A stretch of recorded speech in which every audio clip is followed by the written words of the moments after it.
querela sobre a sexualidade da criança, entre as respostas técnico-científicas e o lugar para as investigações infantis. Bem, falar de sexualidade é e sempre foi mexer em um vespeiro. Hoje em dia, ou há 116 anos atrás, época em que Freud publicou os 3 ensaios sobre a sexualidade que datam de 1905. A sexualidade sempre está intrincada com a política e com a ciência.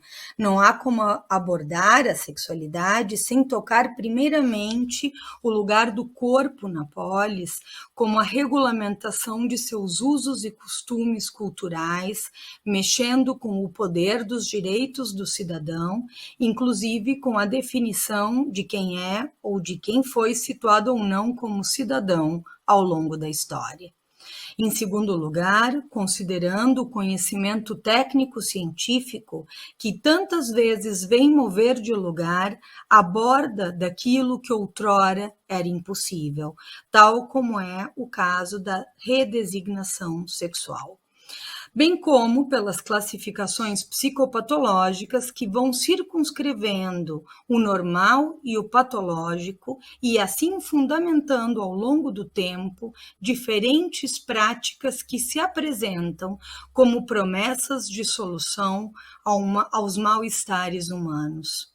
Ao mesmo tempo, relançam novos modos de patologização e sofrimentos diante do mal-estar sexual, que inevitavelmente habita o ser humano.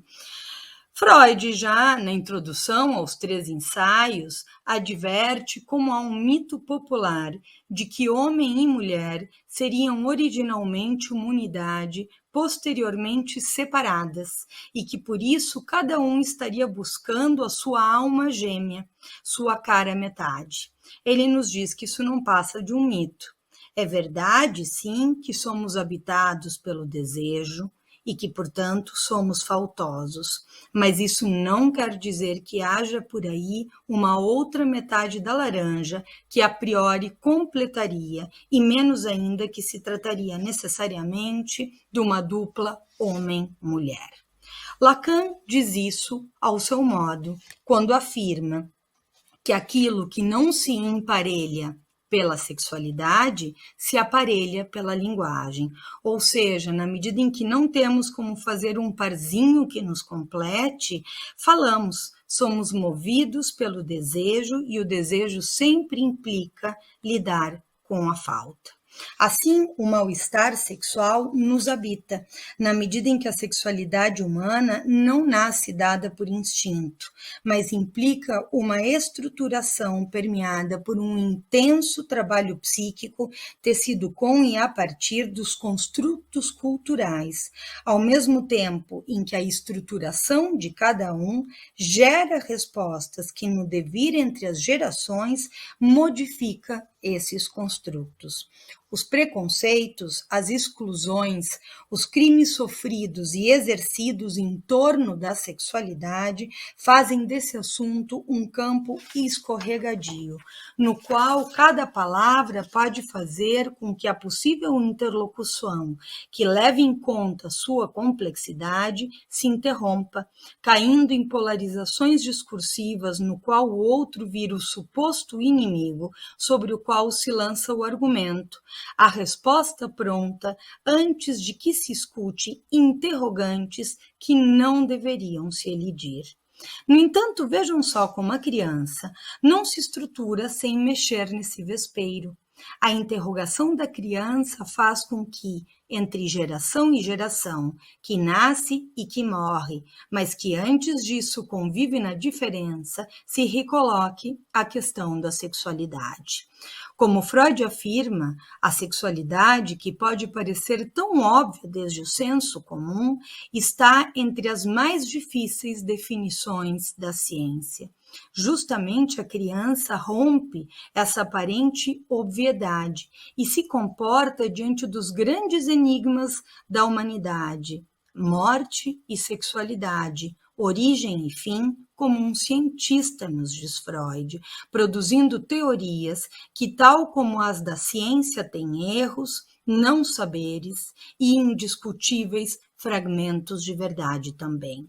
Em seus percursos investigativos, a criança cruza as suas sensações corporais endógenas e as percepções do mundo que a circunda, imagens, ruídos, cheiros, com a linguagem, tanto naquilo que lhe é dito quanto no que lhe é silenciado, pela família, em um desejo não anônimo implicado na relação com a criança, e também pela cultura, que vai mudando de lugar os ícones imaginários e ideais simbólicos que funcionam como empuxos norteadores na estruturação do desejo das crianças de cada época. No título do texto freudiano, algumas consequências psíquicas da diferença anatômica entre os sexos, já se revela que a sexualidade não se define pela anatomia, mas também que as diferenças anatômicas não podem ser recusadas. As diferenças anatômicas são um real que não decide o lugar do sujeito, mas que se apresenta, exigindo dele uma elaboração psíquica, diante do que tem e do que não tem, em um cruzamento e singular amarração entre corpo e linguagem. Assim, se a menininha tapa e destapa o V que há entre as suas pernas, não acreditando no que não encontra ali, o menininho se interroga diante dessa torneirinha enigmática que está pendurada no seu corpo, como nos recorda Lacan no Seminário 4. Diante de tantos enigmas, interrogações, teorias e tentativas, fica evidente que o ser humano não é naturalmente um corpo. Ele tem um corpo, mas é um corpo do qual ele não nasce apropriado. É preciso que se produza ao longo da infância uma apropriação imaginária e simbólica desse corpo que não nasce dada e que não é para nada simples. Aliás, apropriado, uma vez mais aqui, é um termo revelador, porque apropriado é adonado de. Chegar a dizer este corpo é meu é o resultado de um longo caminho para a criança. Mas essa é uma apropriação que nunca se produz de um modo plenamente confortável, pois o corpo não nos obedece sempre. Não, nós só temos que amadurecer organicamente um corpo para produzir praxias adequadas, sentar, pegar, andar, comer, controlar esfínteres, mas também nós cometemos atos falhos, ou seja, nossa psicomotricidade está apoiada em um organismo que torna essas produções possíveis, mas também está permeada pela subjetividade e por isso produzimos atos falhos. Tropeçamos, deixamos cair, perturbamos o funcionamento corporal, porque esse corpo é desde o início freado ou posto em movimento pela pulsionalização, ou seja, pelo desejo que se estrutura inconscientemente na relação com os outros. Por isso, o real orgânico não basta. A construção de esquemas e imagens corporais é decisiva no modo em que esse corpo é posto em funcionamento. As palavras fazem assim o nosso corpo. Vetorizam nossos percursos de prazer e de desprazer. Mas esta apropriação nunca é plena, nunca coincidimos plenamente com os ideais, e isso faz com que, apesar de apropriados do corpo, no sentido de dizer este corpo é meu, sempre nos sentimos um tanto inapropriados, ou seja, desajustados, incongruentes, inadaptados em relação aos ideais. Em tempo em que, para saudar os colegas, tantas vezes é preciso dizer todos, todas, todes, é importante recordar esse X da questão sexual. Somos não todos, ou seja, sempre temos uma relação heterodoxa com o nosso desejo, que nos surpreende, que nos divide e que, portanto, nos descompleta. A criança insiste e relança suas investigações, as bordas e os limites entre o que é possível desde o real orgânico, desde os usos e costumes sociais e desde o desejo parental. A criança o faz desde a condição própria do desejo infantil, que, estando aquém da interdição da lei simbólica, não se conforma com nada menos do que tudo. Brinca de ser todas as espécies, todas as profissões, todos os sexos e todas as gerações.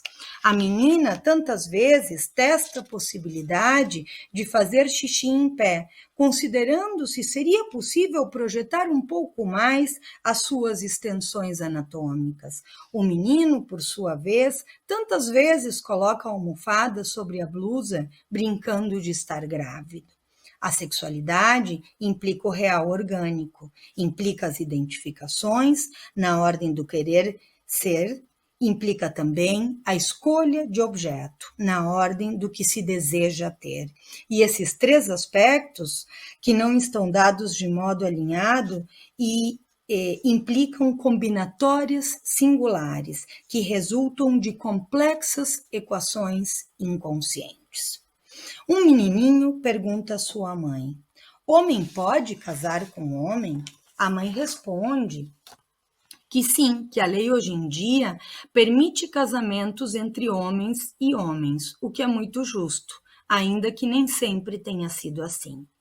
O menino então fala que talvez case com seu amigo João.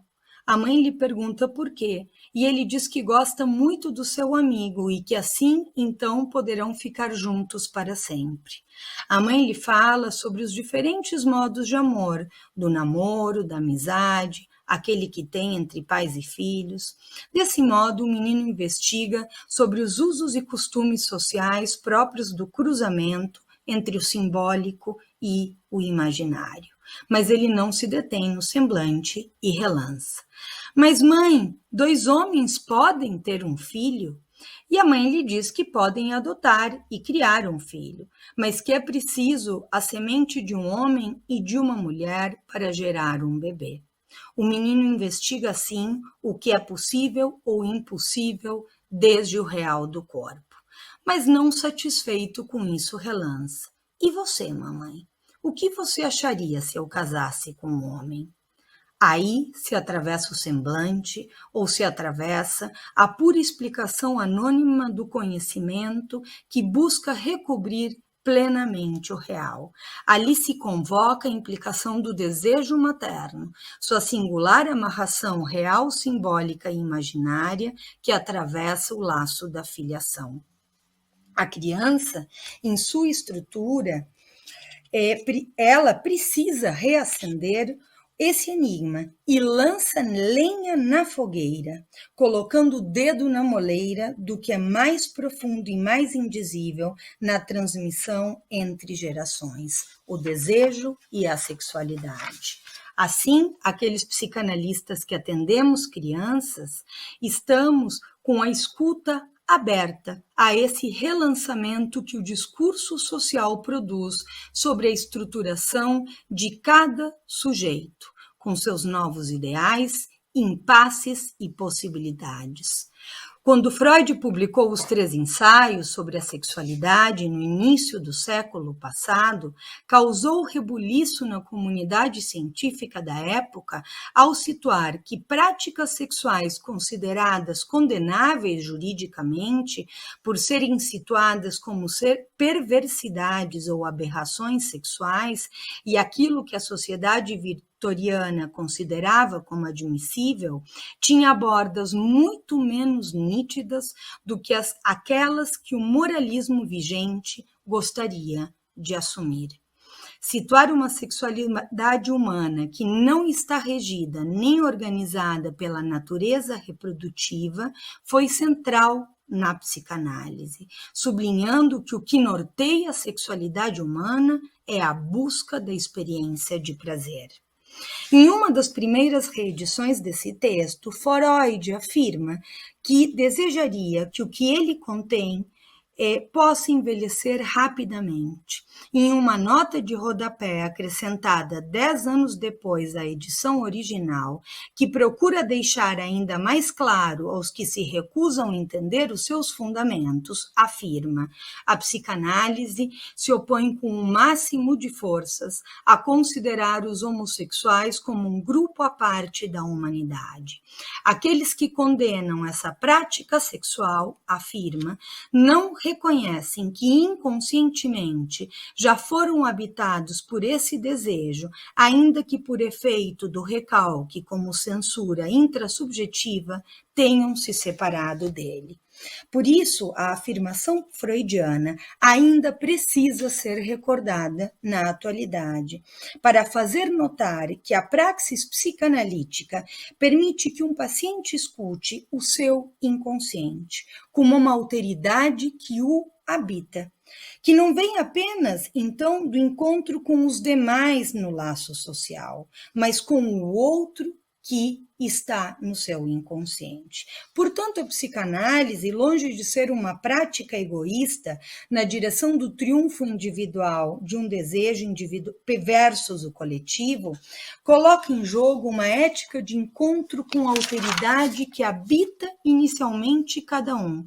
E, nesse sentido, possibilita que cada sujeito sustente laços sociais, familiares, institucionais, conjugais, de modo mais permeável às diferenças, revelando que a segregação do outro geralmente tem os seus fundamentos naquilo que o sujeito não suporta e não admite nele mesmo.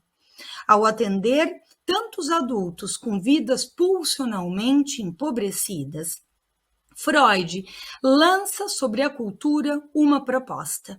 Quem sabe uma educação menos repressora possa produzir adultos menos neuróticos, ou seja, é preciso considerar que lugar se dá à criança em relação aos seus percursos de prazeres e percursos investigativos. A criança está em plena investigação. Mas como é que a cultura escuta as questões da criança? Em uma sociedade vitoriana, encontrávamos uma criança destituída do seu desejo de saber, que cada vez que ousava interrogar pela sexualidade, recebia variações de respostas próximas a vai ver se tem uma cegonha trazendo um bebê lá na esquina. Isso inibia o desejo de saber da criança. As crianças eram castigadas ao tocarem no seu corpo em uma investigação dos caminhos de prazer. Muitas vezes, muito mais as meninas do que os meninos, o que tantas vezes resultava em casos de frigidez, com anestesias histéricas por excesso de repressão. Mas o que acontece quando uma criança pergunta pela sexualidade hoje em dia? Em muitos casos, em lugar de ter arrasado as suas hipóteses, tem arrasado o tempo para realizar o seu percurso investigativo. Não porque seja inibida em seu desejo de saber, mas porque é tomada como se já soubesse. Suspende-se a condição de suas hipóteses como um work in progress. Em lugar disso, toma-se o seu dizer como uma tese pronta e aprovada. Afirmações tais como quero ser menina ou quero ser menino, tantas vezes são coaguladas a discursos prontos que desde a cultura já os classificam como disforia de gênero. Antes mesmo que se pergunte, mas o que é para você ser menino? Por que você quer ser menina? E até mesmo, o que é ser menino ou ser menina para você? O que tem de igual ou quais são as diferenças? É preciso avançarmos considerando a complexidade do que está em jogo aí. Precisamos cuidar para que as próximas gerações não padeçam de uma violência repressora que arrase os seus percursos investigativos, cerceando de antemão as possibilidades de realização, mas também para não introduzir um outro modo igualmente violento, pelo qual agora são os adultos que se veem completamente inibidos de poder falar desde o seu lugar, que inevitavelmente tem uma implicação subjetiva. E como se fosse possível fazer uma suposta abstenção de desejo da geração anterior com a geração seguinte. Pretender não dizer nada que influencie na suposição de que seria possível não interferir é uma ilusão. Em lugar de recusar-se a ocupar este lugar, é interessante que possa se interrogar acerca do desejo que permeia a relação geracional. Deseja-se projetivamente um lugar para a geração seguinte, quer se queira saber disso, quer não. Então é melhor não recusar o que nos implica ali, porque o desejo nunca é neutro. Ele pode estar ou não estar. E o segundo caso, o de ausência de desejo, tem consequências muito mais complicadas. Diante de tal ilusão, encontramos algumas crianças que ficam em uma deriva angustiante, pois diante de um outro implicado nos seus cuidados, não conseguem encontrar qual é a posição do outro e, portanto, tampouco conseguem decidir uma condição do seu próprio lugar. Lembro do caso de uma criança de 7 anos, organicamente do sexo feminino, criada na neutralidade de gênero, que estava na praia com um maiô tipo sunga, sunkini, sem a parte de cima, com um cabelo médio, que depois de estar por algum tempo brincando com outra criança, recebe a seguinte pergunta: você é menina ou você é menino? E não consegue responder. Não consegue se posicionar e olha para a mãe com angústia, esperando que a resposta a essa pergunta, ainda com 7 anos, venha da mãe, em uma deriva de poder situar-se como sujeito de enunciação. Outro menino insiste ao sair do banho, colocando a toalha enrolada sob as axilas, dizendo: desse modo eu sou menina. Ele fazia essa cena exclusivamente para o pai, uma e outra vez, de modo repetitivo, e só cessou quando o pai lhe disse: sabe, nós podemos usar a toalha aqui na cintura, porque nós não temos seios como as mulheres. Tratou-se ali não de uma violência, mas de uma possibilidade, de um convite a fazer parte do conjunto dos homens, que esse menino, parece, precisava escutar do pai, já que isso acalmou a sua insistência. Permitiu-lhe atravessar uma pequena parte de algo que para ele era um conflito que ainda terá muitos capítulos para ser elaborado. Talvez, se esse menino pudesse nomear de outra maneira o seu impasse, diria, em vez de fazer essa mostração: poderá o papai me fazer o convite a fazer parte do conjunto dos homens? Ou será que ele mesmo está tão atrapalhado com as questões do gênero e endividado com anos de opressões às mulheres, homossexuais, bissexuais, transexuais, transgêneros, que tem vergonha de me convidar para uma possibilidade masculina, não vivida como um abuso e submetimento dos outros, com lugar à alteridade, às diferenças de modo desejante e interessante? Será que ele tem vergonha do próprio sexo? Será que ele não me quer ali? Será que não há um lugar para mim nesse conjunto? É preciso que a geração anterior possa dizer a seguinte até onde elaborou. E dizer não equivale a submeter de modo violento a geração seguinte, a ser objeto da realização da geração anterior, mas permitir-lhe avançar na construção de seus caminhos desejantes.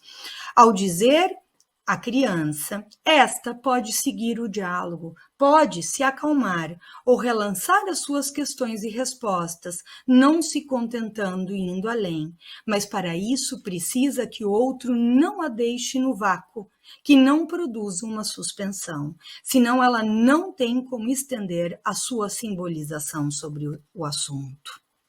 Entre tantas outras contribuições centrais, Freud também apontou nesse texto que a criança, se bem não esteja madura genitalmente para a reprodução, ela não está fora do campo da sexualidade, compreendendo a mesma como todo o percurso que vai das inscrições de prazer e desprazer, que na falta de um saber instintivo previamente inscrito na espécie, o pequeno filhote humano terá que ir estruturando pulsionalmente, a partir das experiências inicialmente produzidas na relação com aqueles que dela cuidam, até a realização de um ato sexual genital após a adolescência. A criança está em plena estruturação psíquica e, portanto, apresenta uma mobilidade, tanto desde o lugar desde o qual toma a palavra, quanto em seus modos de obter prazer. Freud fala que a criança tem uma sexualidade perverso-polimorfa, ou seja, que ainda não tem uma fixação nos seus modos de obter prazer e na preferência das suas zonas erógenas. Mas o que acontece quando a cultura parece apagar a diferença entre um adulto estruturado e uma criança em estruturação, tomando o dizer da criança de modo unívoco, como se ela já soubesse? Interessante considerar que Freud nos aponta que, assim como há crianças que se tornam adultos neuróticos pelo excesso de repressão, há crianças que também adoecem porque são atendidas em todos os seus anseios. É central não esquecer essa segunda parte, em uma época na qual o discurso capitalista, que promete que o que falta poderia ser comprado, torna os sujeitos, adultos, crianças e adolescentes, reféns do consumo de objetos que supostamente preencheriam as faltas e evitariam todo tipo de desajuste, tanto na sexualidade, na produtividade, quanto as formas de tristeza que não fazem parte da sociedade da positividade. Os objetos prontos para preencher as faltas, antes mesmo de experimentá-las, se apresentam por todos os lados. Os objetos fetiches das marcas de consumo, passando pelas drogas ilegais e legais dos psicofármacos, chegando a uma tecnociência desde a qual o corpo pode ser montado. Dizer que uma criança excessivamente reprimida em suas investigações adoece, assim como adoece a criança excessivamente atendida em seus anseios, poderia parecer contraditório, mas não é. Justamente é central não cercear o desejo de saber, o argumento, a extensão simbólica da articulação significante. É preciso fomentá-la. Quando a criança brinca, interroga, quer saber, ela estende suas possibilidades simbólicas. No relançar do e si das suas fantasias, ela produz diferentes versões de respostas ao seu outro familiar, escolar e cultural, e assim sonda possíveis saídas para fazer a passagem para o lugar desejante, antes de fato, ter que ocupar um lugar no qual o que ela faz tem um valor de ato que a fixa.